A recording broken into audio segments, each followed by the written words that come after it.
What's up, everybody? It is another episode of Heat and Receipts. Before we go any further, hit that like and subscribe button. We have jumped leaps and bounds in the last 2 weeks. We went from like 220 to now almost 600 subscribers in the last couple of weeks. Thanks in part to Three Things to Do season premiere of season 2, as well as some really good fan-to-fan episodes, I believe. But we are coming at you with Heat and Receipts. We got to build that wrestling audience.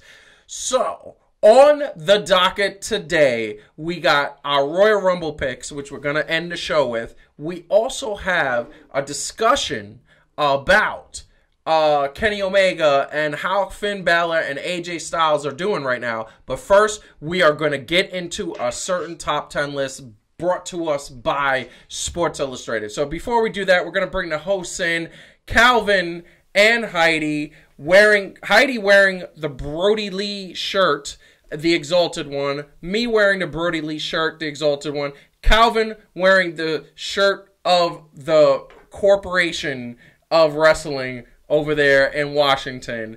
How is everybody doing? Calvin's trying to get in the Hurt business. That's what he's trying right? to do. Look, that's it.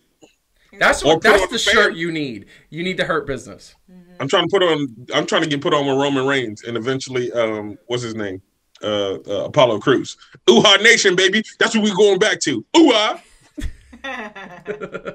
I love it. We are going to talk a whole bunch of things, and I want to tell you, it's amazing to me that we got this list that came out. It's amazing to me that Sports Illustrated list, and this is the list that we're talking about. We get right into it. This is the list that we are referring to. It is the Sports Illustrated Top 10 Wrestlers of 2020. Obviously, wrestling fans out there know that this list has some scrutiny. There was another list brought out by Pro Wrestling Inc., where I agreed with Jon Moxley being the number one on that list, but that list is obsolete, stupid, and doesn't deserve to be on the internet because of the simple fact that the first woman on that list is Kylie Ray at 78. That's like, to put my camera back on, that's like one of the most disgraceful wrestling lists I've ever seen, considering that Bayley, Sasha Banks, Io Shirai, Rhea Ripley, Dr. Britt Baker, in terms of her promos and work while she was injured, was actually pretty impressive. And how about Shida, who has been the champion and has had some really great matches. That list sucks. Only thing I agreed with is the fact that Jon Moxley should be number one, which is the spoiler from my position, is that Sasha Banks had a really great. She would be number 2 or 3 for me. I think it should be Jon Moxley. I think that Drew McIntyre should be number 2, and I think Sasha Banks should be number 3. I also think Eddie Kingston shouldn't be on the list, because by Eddie Kingston being on there, you don't have Chris Jericho, you don't have MJF, you don't have Randy Orton, you don't have Bray Wyatt.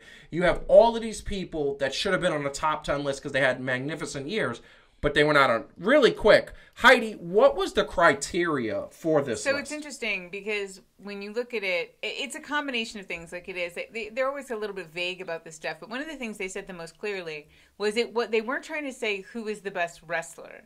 They were trying to say who had the best year, and that was in terms of storylines and how sort of popular they were. How good the match quality did factor into it, but it really was who had a really good year. Yeah, not makes sense. Who is the best wrestler, because that which by the way I think is a separate and interesting debate we should have at some point on the show, and we probably will after the Royal Rumble, right? But there's no universe where Bayley is a better and by the way Bayley's a very good wrestler, but there's no universe where Bayley is a better wrestler than Charlotte, so you can see immediately where that starts to break down. Very much, and we're gonna go to the triple shot because I want to get Calvin in. Calvin, what do you think about this list and that criteria? What are your thoughts?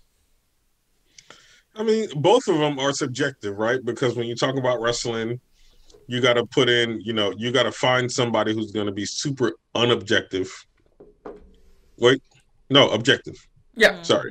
There you go. Right? And so you can't put your objective for WWE over AEW or, right. And all of that. So, I mean, I guess I'm okay with the criteria and I get it, right? It's just like the MVP thing in most other sports, right? It's not saying who is the best athlete, right, or the best to ever do it. It's saying who's having the best year overall. Yeah. And even when you have the same criteria, people are still gonna, debate what that looks like because of person and everything else. So I'm okay with the criteria. I guess I wouldn't necessarily say that Sasha Banks had the best year, in my opinion. So who would have been your number one? I probably would have put Moxley. Okay. Or Omega. He's number 2 on this list, so they got something close. Or Omega, and see, I liked what they were doing with Omega and Hangman Page when you talk about this long-term storytelling. Yeah. I love Chris. You know what? I honestly probably would have put Chris Jericho even above Jon Moxley. Wow. For continuing to just. Yeah. And I just want to point out, because that's a great point, Calvin. Chris Jericho didn't just have a great year in the ring at age 47. He had a great year because not only was he in the ring, he was doing commentary, and that is a highlight of AEW, where Chris Jericho does commentary. Can I say some things? I just want to say something real quick. I'll be brief. Yeah. So, and I actually would have given it to Jon Moxley. I think Jon Moxley had the best year. Let's use their criteria, right? I think Jon Moxley had the best year. I actually would put Drew McIntyre above Sasha Banks. Yes. I think Drew McIntyre had a uniquely amazing year. Yes. It's weird. I said really this, great I said matches. This to you guys before. I think Eddie Kingston had a really good year for Eddie Kingston, but he didn't have the best year. There's so many other people, right? Like you could talk about Randy Orton's year, as you said. You could talk about, or Calvin said it. You could talk about Hangman Page's year. I think one of the problems with this list is that you can see how, if the year you had was in a faction or even a tag team, you're at an immediate disadvantage, right? So it's crazy to me that on this list you don't see the Hurt Business as one thing, right? Or the inner circle. Or the inner circle. But I'm just going to say, Hurt Business, MVP should have been on this list. Well, and then this is what I think is a mistake in the way they do these lists, right? It's like if they can't figure out with the inner circle, if I can't figure out who to give it to, I'm just not going to put anyone. Like with the Hurt Business, I can't figure out which one of them to give it to, so I'm not going to put anyone. Yeah. Like it would have been smart, and tags too are at an obvious disadvantage. Even though we had some tag teams who had some amazing years, so this is Young Bucks. Clearly anchoring on individual wrestlers, clearly anchoring on, in a way, who got a lot of, like Bayley, and again, it's well known on this show that Bayley is not my favorite, but I feel like Bayley got pushed down our throats, and if that is the definition of a good year, I disagree with that definition, because I think there are other people like Jericho, like Randy Orton, who belong on this list for having a truly great year, more than just Bayley, who kind of got shoved down our throats for a year. Very much. And Calvin, I'm going to swing it to you really quick. So, finish your top 5. Like, what would you have changed about this list, essentially? So I would have added Chris Jericho. Yep. And I'm not going to say not purely for sentimental, but I definitely would have put Brody Lee up in the top 5. Work with. It's easy to forget how good his year was. Certainly top 10. Top 10.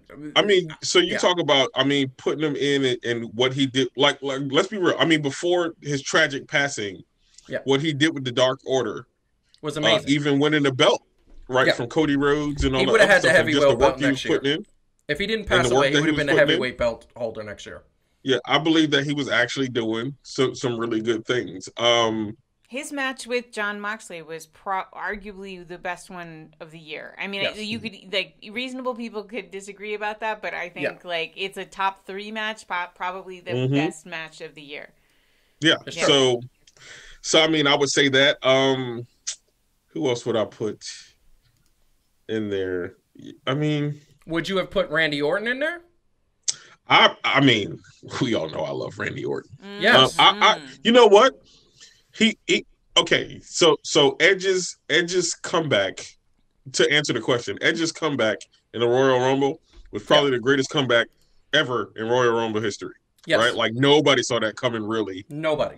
Except for some marks that always want to spoil everything. And so the way Randy carried that I don't put him up there. The way So, he was so my working with question some is people, really Drew quick because we got to McIntyre. get Heidi in to give who should she saying about this list. Who would you have? Who would you have taken off? Because you added 3 people that are not on this list. Which 3 would you have taken off? Okay, And that's the tough part. I know 2 of the people I would have had to take off my list solely comes from the fact that I don't watch New Japan.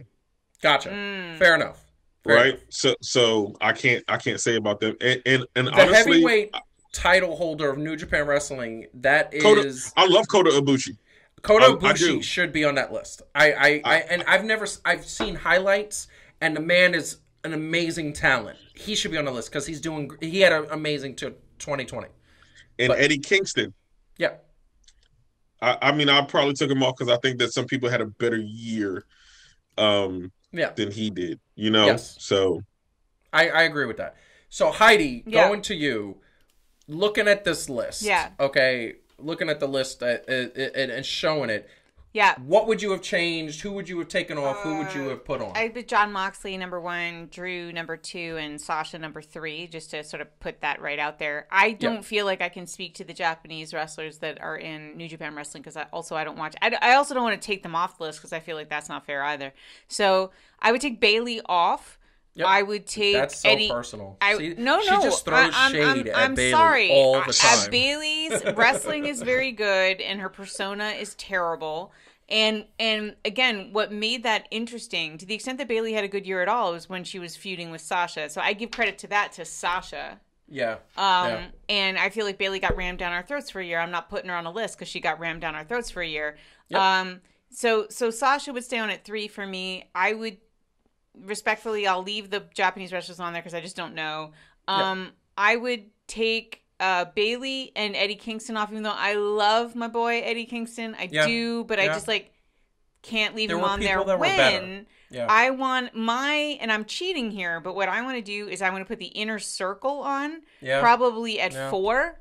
Yeah. And then Kenny Omega, and then I want to put the Hurt Business on where Bailey is. I really feel like we don't praise the factions are some of the most interesting things that happen in wrestling. Yeah. And we should be giving credit to how honestly, when the Hurt Business comes on, I'm actually awake. Yes. And the Inner Circle has been the most delightful thing I think I have ever seen in wrestling. Every one of you have the shirt, which you're going to wear soon. Every one of those sons of a guns are amazing. Even Jake Hager, who barely speaks, but when he does, it's freaking amazing. The Inner Circle is fantastic, and now that they have MJF, I mean, this has just been an amazing arc for them all year. So I want to cheat and put the whole faction on as well. So looking at this list, and I'm going to say it really quick because we got to move on to the next topic.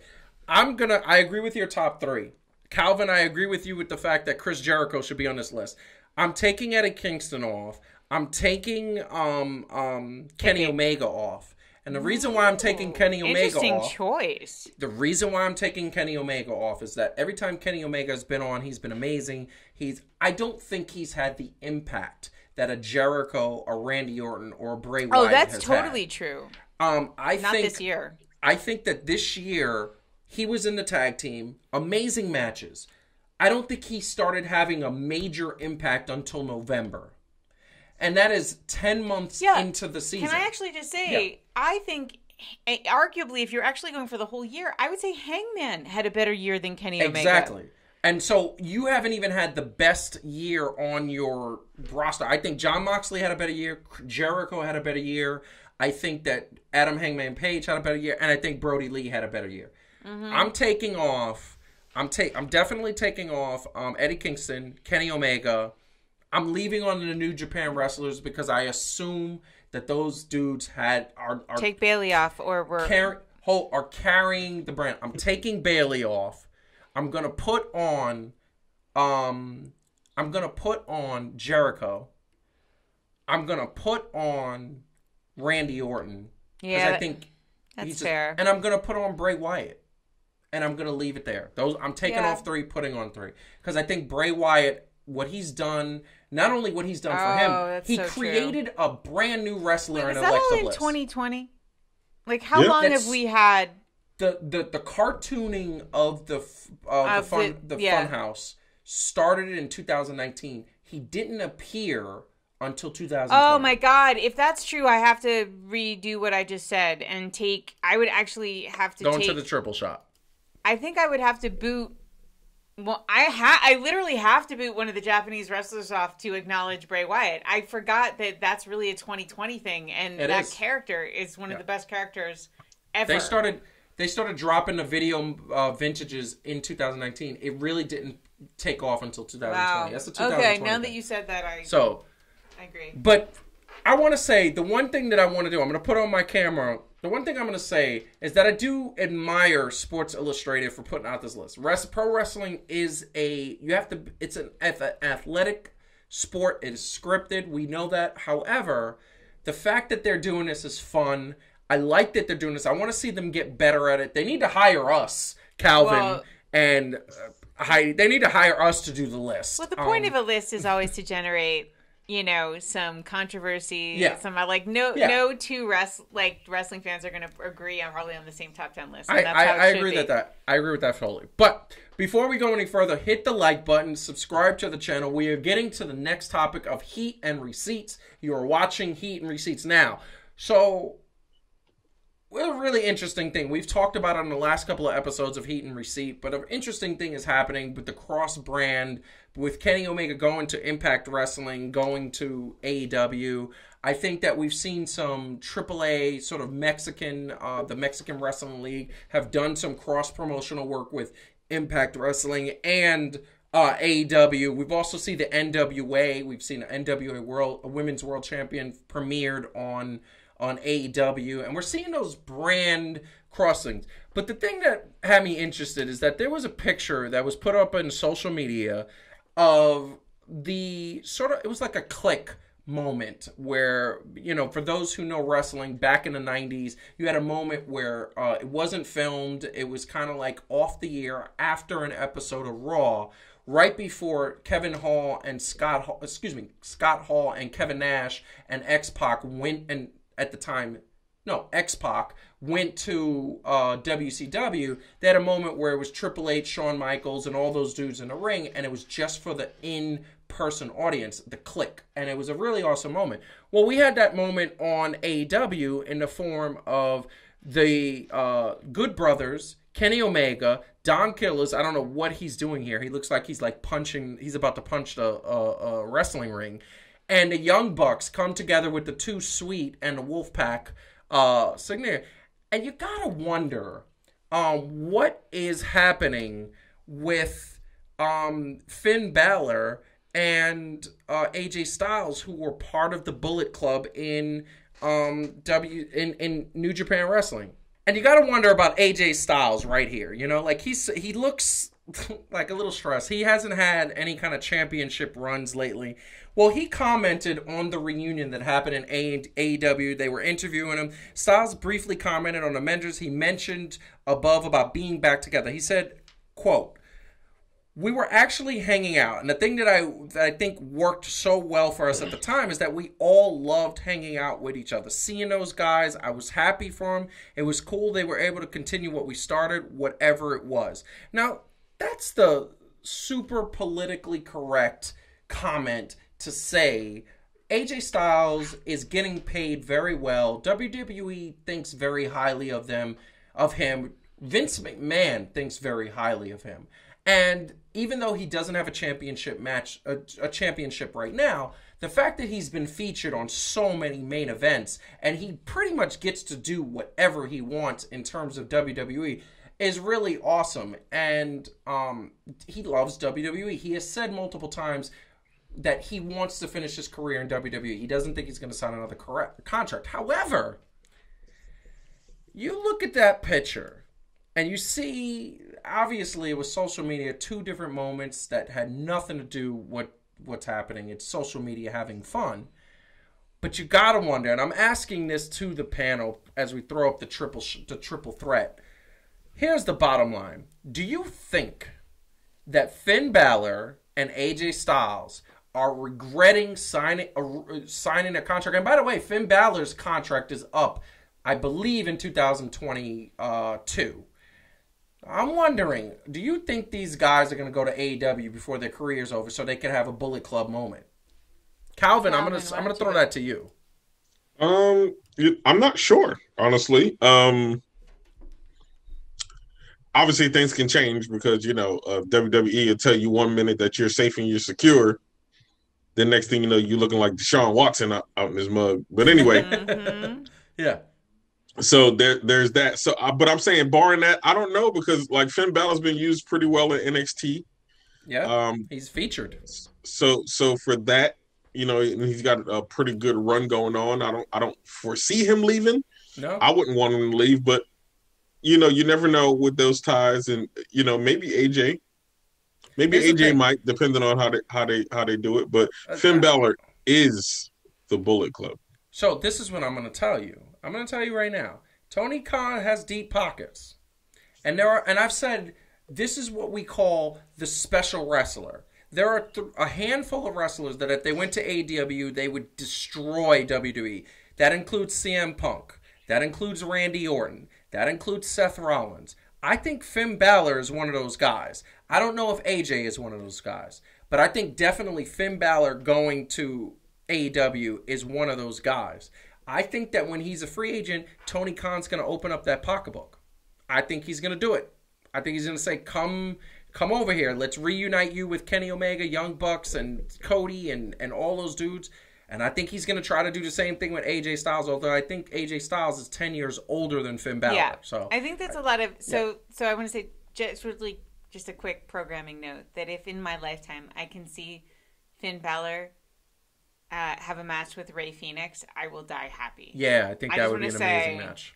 That would be hot. So, but fantasy things aside, y'all remember when Katie Holmes was with Tom Cruise and everything seemed good, and then all of a sudden it was like, oh, and she filed for divorce, and she's got her daughter in New York, and she's got all this like dirt on Scientology. And that's just because she got the big Here's the stuff thing. from Jamie Foxx. My point is, when you are working for or married to an organization that is as powerful and punitive as WWE / Tom Cruise, Scientology. But anyway, like if you are tied to something where like you're stuck there, you're not going to say anything. You're going to say what AJ Styles says. Like, I want to finish my career at WWE. At this point, he might actually really feel like, when I'm done this run, I'm done. Yeah. Like, looking forward to going home. But then you have, like, the Stings, right, who retire and then go, like, but I kind of want to do some more stuff. But he was never retired. Well, like, semi-retired. Sting didn't want to be retired. WWE just didn't use him. Like, semi, right? Yeah. So my point is this. I don't think you can go by what people say. Because very few, like, Randy Orton are like the ones who are willing to say something. But, like, for the most part, people don't say anything. So you have to just sort of say, all right, when their contract is up. And I think it will depend. Like, look, if Tony Khan if he continues to build the platform, continues to build this thing where wrestlers have an unprecedented amount of freedom to do cross-promotional stuff that they do with him that they cannot do with Vince. And then you can pay them what they want to be paid. You can make, I think people are going to watch, they watched what he did with Brody Lee. That would have been amazing. Sadly, it was cut short. They're going to be watching what he does with Miro. Yes. Every big superstar that comes over, they're going to be watching. Does this person, they saw what he did with Jon Moxley. So you see, like, this person, Tony Khan, when he says, I'm going to make you a star and you're going to get amazing storylines, you're going to get creative control, the more they see that actually happening, the higher the more the brand gets elevated. Of course, when Finn Balor's contract is up, he's going to seriously consider that. He'd be insane not to. Same thing with AJ. If he feels like he wants to keep wrestling, he'd be insane not to consider it. So I think it's more like Tony Khan continuing to show, which he's doing, that he is treating these superstars well, that he's giving creative control, that the brand gets stronger and stronger and stronger all the time. Yes. With that trajectory, who in their right mind wouldn't say, my contract is up? But you won't hear them say it until the contract is up.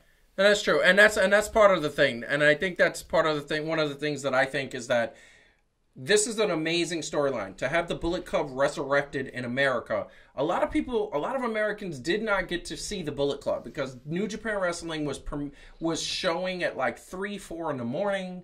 Wrestling fans, a lot of them work in order to have a normal life. And at the end of the day, it was hard to stay up and watch that. So they didn't get to see that storyline. I'm one of them. I didn't get to see that storyline, and I love faction storylines. Mm-hmm. That being said, I think the general consensus is that we can see some movement over the next couple of years, depending on contracts and depending on what AEW does, because they right now have the swagger that I think everybody thinks is fresh and cool, and they're constantly beating NXT in the ratings and sometimes beating Raw, which is the best wrestling. It's the best storylines. The athletes have the most autonomy. They have the ability to wrestle with other promotions, right? Yes. Like they have this is the most wrestler-centric promotion, major promotion of all time. And I think, like, how would you not want to be a part of that? Yes. So I just want to take a moment to acknowledge, once again, we're carrying on the Brody Lee sort of mantra. We both got these shirts. How does your AEW shirt feel? I love it. I think that AEW shirts are way better than WWE shirts. Yeah, WWE shirts, I think the problem, I'm going to go kind of out of the microphone, they always like right up into the neck. I think the AEW shirts are better shirts, but actually I will say that to this point, WWE has the better design. Yes, they have the better designs. They do. That being said, we are moving on to the next and final topic of this Heat and Receipts. Please hit the like button and subscribe to the channel if you haven't. Also, share this video and leave a comment below because we want to hear your feedback on what we thought. Share this video with anybody who is a wrestling fan. We think they'll enjoy it. So, my favorite pay-per-view event of the year of any brand or promotion is coming up, and that is the WWE Royal Rumble. I love it. I wish everybody had a Royal Rumble. Why do I love it? Because one, you get unexpected sort of people debuting. I will never forget AJ Styles while Roman Reigns was in the ring and his music hit, and Roman's like, who is that? And it was AJ Styles. Everybody went crazy. Also, last year's surprise, Edge, was amazing. Nobody expected that, as Calvin said earlier. That being said, I'm going to put it over to Calvin. Calvin, I want you to talk about, so first of all, we're going to have the Women's Royal Rumble and the Men's Royal Rumble. I want you to tell me who you think is your 2 finalists for each. So the 2 final people in the men's and women, and who wins out of the men's and the women. Go. Put me on the spot. All right, of course. Cool. And this one, there has to be a winner. You can't listen to me. I don't want to see you doing your flip-floppy shenanigans that we got going on here. I need to see you pick 2 finalists and a winner for each. First of all, 2 or 3 times in the Royal Rumble, they've had co-winners. So I don't want to hear that. That's fair. That's fair. That is very fair. Let's see, for the women, because you got so many, you're liable to have some comebacks or some people, making surprise returns. So, I'm going to go, it's kind of close to the Royal Rumble. I'm going to go Charlotte Flair. As a finalist. That's 1 finalist for the women. And who's she going against as the last 2? Well, if I say Charlotte Flair, now I got to say Lacey Evans. Ooh. Oh, that's weird. That is very weird. That whole storyline is so weird. It's so weird. Because, they're redoing a storyline where somebody hits on somebody's old-ass daddy. They've done that 5 times. Yeah, it's great. I just got the taste of... what's his name, and Lana out of my mouth. And Bobby Lashley. Yeah. Okay. So, and who wins? So I would say that. 2? Who's the winner? Charlotte, Lacey Evans. Hurry up. Let's see. Who's the champions? Right now, it is Sasha Banks and Asuka. And Asuka. Lacey Evans. Wow. Okay. And the men's. Who's your 2 finalists? All right. Good Lord. Let's go with Keith Lee Okay. and let's see. Sheamus. Ooh, and who's winning between those two?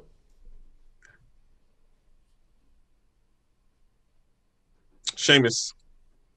And you're gonna have Sheamus versus Drew for the belt at WrestleMania.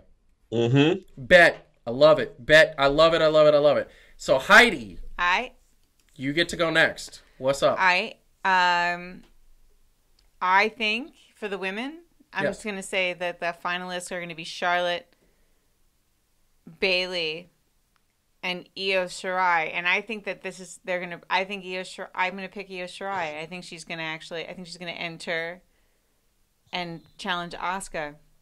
So I didn't first see of that all, one. that would be an amazing storyline. That would I be think an I'm actually amazing engaging storyline. in some wishful thinking, but However, I think that's that what is I want to say. super wishful thinking because is NXT even involved in the Royal Rumble this year? Can be, though. It's the Royal Rumble. No, but they can be involved in the Survivor Series, and they were not. No, but anyone Yeah, but the can Royal be Rumble's a at lot the different. Royal Rumble. Okay, fair enough. Like I'm gonna again, tell I you. just say the part of why it's like remember last year, Nia Jax eliminated Ali, Yeah. and then got eliminated by Randy Orton. Anything can happen. I love it. And by the way, I share the NXT sentiment. Okay, men. So yeah, that is wishful thinking. I love but Calvin's WWE reactions. should We have the definitely triple do shot that. on. He always looks And so then engaged. I'm going to go a different route. So Calvin thinks that the heels are going to be that it's going to be a heel.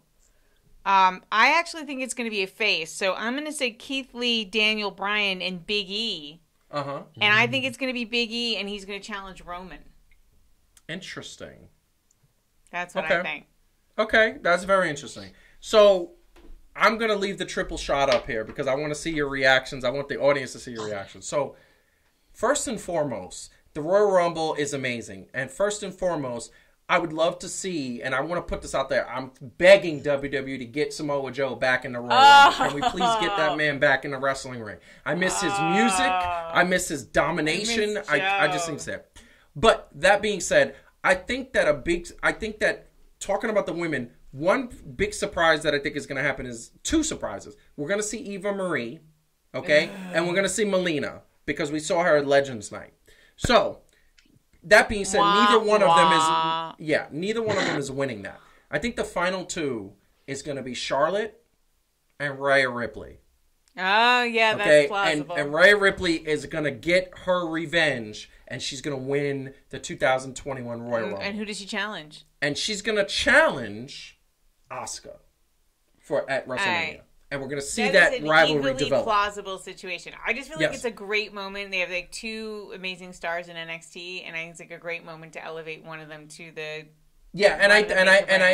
I don't think they're going to do it with Io Shirai because she has the belt. And I think they want to keep her with the belt. Yeah, but you never know. Keith Lee had two belts and then he didn't. Like, you True. never know. True. Like, as for the Quick, men, too. yeah, true. As for the men, I'm going to say this. I agree that Daniel Bryan is going to be part of that Final Four. well, they're certainly pumping it up for that. And I was so big on Big E winning it because I thought Big E's going to win it, and he should.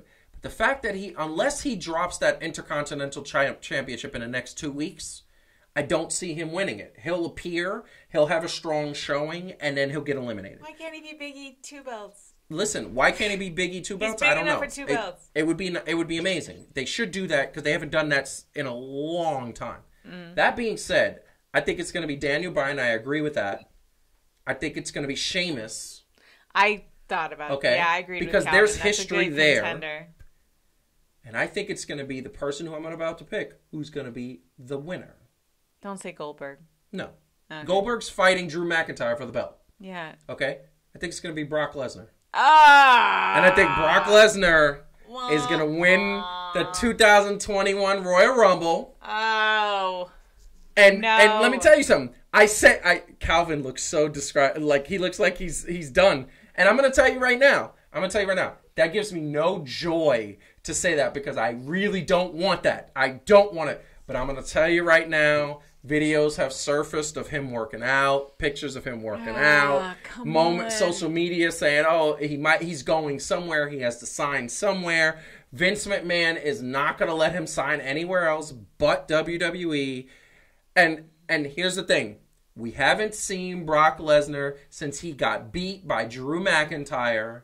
And Drew McIntyre and Brock Lesnar, that rivalry has not continued. And they're starting in the next couple of months, probably by WrestleMania, they're going to be able to have fans in the arena again. So here's my point. It's going to be Brock Lesnar and Rhea Ripley, my picks for the but 2021. Drew has. Hey, question for you. Go ahead, Yes, Calvin. yes. Question for you. Yes. So, does he face Drew McIntyre, who beat him at WrestleMania, or does he face Roman Reigns, who beat him at WrestleMania? Well, the interesting way to go would be Roman Reigns. That would be Roman Reigns. That would be fantastic. Drew doesn't need the Royal Rumble to generate an opponent for him because he's a face. And he so has there's Sheamus. already a ton of amazing eligible bad guys. Everybody. Yeah, he's got literally everybody we love. And they've been building up him. Sheamus. I just don't think they're going to let Sheamus win again. But you need to use the Royal Rumble to generate a very good opponent for Roman. That's who needs one right now. Yes, and it's going to be Brock Lesnar. Unfortunately. And by the way, here's another reason why I think it's going to be Brock Lesnar. Because Fox wants Brock Lesnar. They want it. Remember what Fox was directly responsible for Kofi Kingston losing the belt the way he did. Okay? I just want the drama of the Advocate, Paul Heyman. Yeah? For Brock Lesnar. Like, what would he do because he's the special counsel. Crap his pants. Well, what is he going to do? Like, that would be amazing. That would be amazing. That'd be me. He's going to crap his pants. Roman Reigns isn't the same Roman Reigns that Brock Lesnar fought 5 years ago. The only silver lining is that I get to see whatever Paul Heyman does with it. Like, that's the only silver lining. The one dark horse that I think, since none of us picked it, could I see WWE inserting Seth Rollins and he wins and he fights Roman? Yes. I'd be happy with that. Okay, but you know why I don't think they'll do that? Because I don't think they need to. At any point, I think he just went on, like, I think he's SummerSlam. Maybe. Like, I think that's the timing. He's been gone for about almost 4 weeks, almost a month. Yeah, and I he feel wants like more time off than I feel like he's going to be back for Royal Rumble. I think definitely it's feel gonna be that. SummerSlam. So, Calvin, what do you want to say to the people as we sign off on after hitting these beautiful 3 topics? You know what? As always, thank you for rocking with us. As always, we love to bring you these heat and receipts. Stay tuned. You know what? Hey, I also want y'all to put in here, down here, wherever, y'all top 10 wrestlers of 2020. We want to have that debate with y'all. That's so beautiful. Put that in there. That's beautiful. Make sure you put the top 10 of wrestlers of 2020. I want to hear that. Heidi, what do you want to say to the people? I will just say, in the relatively short time compared to the two of you that I have been a wrestling fan, this is a good time to be a wrestling fan. There's a lot of interesting stuff happening, and it's sort of like we have a lot of riches. So I just want to say it's an exciting time. I hope everybody is feeling that. And it's just going to get more exciting when we can get back together in person. Yeah, because we actually got an announcement from AEW that the Newark show that we were going to try to go to, although we had Clipper tickets that night. We were going to try to go to that show. It is supposed to be back in the Newark Arena September 18th. So we are going to be there. We're going to be there. That's and right. maybe we could get Calvin here for that too. Which is, by the way, right before we get married, but we're going to make time for that's this. True. That's true. It's a good thing. So, want to thank everybody out there for joining us for another episode of Heat and Receipts. So, one, comment below about any of the topics that we spoke about tonight. Like the video, subscribe to the channel, and share with a friend because we need all the Heat and Receipt fans we can. In the meantime, we love you all. Be safe, be healthy, and keep watching wrestling.